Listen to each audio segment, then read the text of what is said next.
Ang mabuting balita ng Panginoon ayon kay San Mateo, chapter 16, verse 13 to 19. Noong panahong iyon, dumating si Jesus sa lupain ng Cesarea ng Pilipos.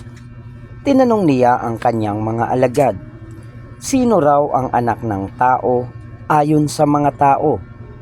At sumagot sila, ang sabi po ng ilan ay si Juan Bautista kayo. Sabi naman ng iba, si Elias kayo. At may nagsasabi pang, si Jeremias kayo o isa sa mga propeta. Kayo naman, ano ang sabi ninyo? Sino ako? Tanong niya sa kanila.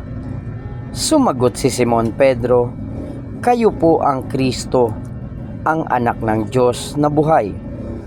Sinabi sa kanya ni Jesus, mapalad ka, Simon na anak ni Jonas, sapagkat ang katotohanan ito'y hindi inihayag sa iyo ng sinumang tao, kundi ng aking amang nasa langit. At sinasabi ko naman sa iyo, ikaw ay Pedro, at sa ibabaw ng batong ito ay itatayo ko ang aking simbahan, at hindi makapananaig sa kanya kahit ang kapangyarihan ng kamatayan. Ibibigay ko sa iyo ang mga susi ng kaharian ng langit.